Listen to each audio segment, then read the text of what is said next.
আসসালামু আলাইকুম। কেমন আছেন আপনারা সবাই? আজকে একটি রাতের ভিডিও নিয়ে চলে আসলাম আপনাদের সাথে। সব সময় তো দিনের বেলা ভিডিও করে থাকি। রাত তখন হচ্ছে প্রায় 2:15 বাজে। তো আমি ইউটিউব দেখতেছিলাম। তখন শুধু দেখলাম যে আমার কাছে মালাই চা এবং পোড়া রুটির যে ভিডিওটা সেটাই আসতেছে। আর এখন তো রাত প্রায় 2:15 বেজে গিয়েছে। যেহেতু আমার কাছে ভিডিও আসতেছে, আমার খেতেও ইচ্ছে করতেছে, আমাকে এখন বানিয়ে খেতেই হবে। বাসায় পাউরুটি ছিল, ভাবলাম যে এটা দিয়ে বানিয়ে ফেলি।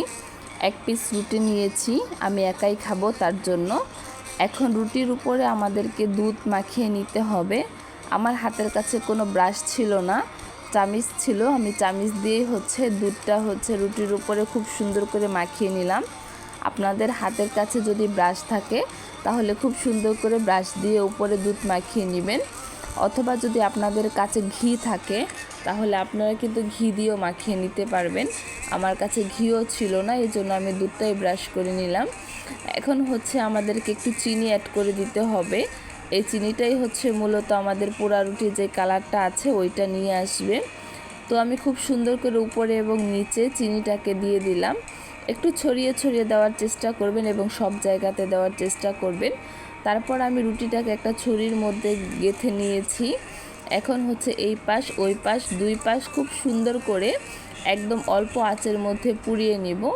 খুব অল্প আঁচের মধ্যে হালকাভাবে এটাকে পুড়িয়ে নেবেন, তা না হলে বেশি পুড়ে গেলে একটু তিতা ভাব চলে আসবে রুটির মধ্যে। তো আমি কিন্তু একটু লালচে করে পুড়িয়েছিলাম, তবে আমারটা কিন্তু পুড়ে যায়নি, একদম কালারটা ঠিক ছিল। এখন আমি চা বানাতে চলে যাব।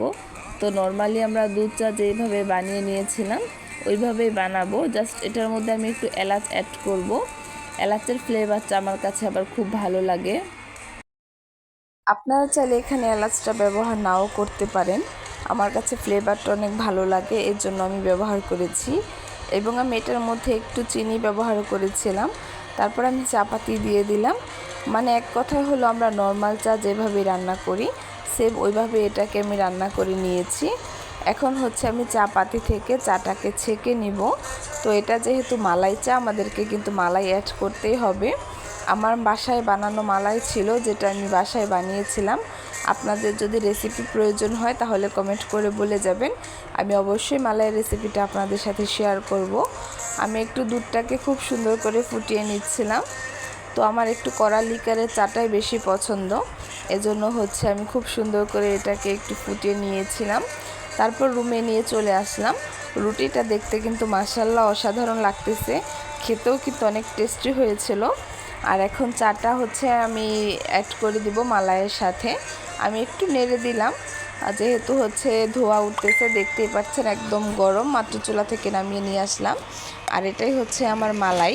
এই মালাইটা আমি বাসায় বানিয়েছি। কারো যদি রেসিপির প্রয়োজন হয় তাহলে আমাকে বলবেন, আমি আপনাদের জন্য আবার রেসিপি আপলোড করে দিব। এখন দুধের ওপরে মালাইটাকে খুব সুন্দর করে দিয়ে দিলাম। আর জাস্ট এখন লুকটা দেখতেই পাচ্ছেন কতটা ডেলিশিয়াস লাগছে আপনাদের। আমি কি বলবো, আমার এখন এডিট করার সময় আবার এটা খেতে ইচ্ছে করতেছে। আমি ফার্স্ট এটা ট্রাই করেছি, আলহামদুলিল্লাহ খেতে কিন্তু অনেক টেস্ট লাগতেছিল। যারা এখনও মালাই চা এবং পোড়া রুটি খাননি তারা অল্প খরচে বাসায় এটা বানিয়ে নিতে পারেন। আর যারা খেয়েছেন তারা কমেন্ট করে বলে যাবেন। রুটিটা কিন্তু অনেক নরম ছিল এবং খেতে কিন্তু অনেক টেস্টি লাগতেছিল। তো ভিডিওটা কেমন লেগেছে এটা কিন্তু একটু কমেন্ট করে বলে যাবেন। সবাই আমার পেজটাকে ফলো দিয়ে রাখবেন যারা এখনও ফলো দেননি।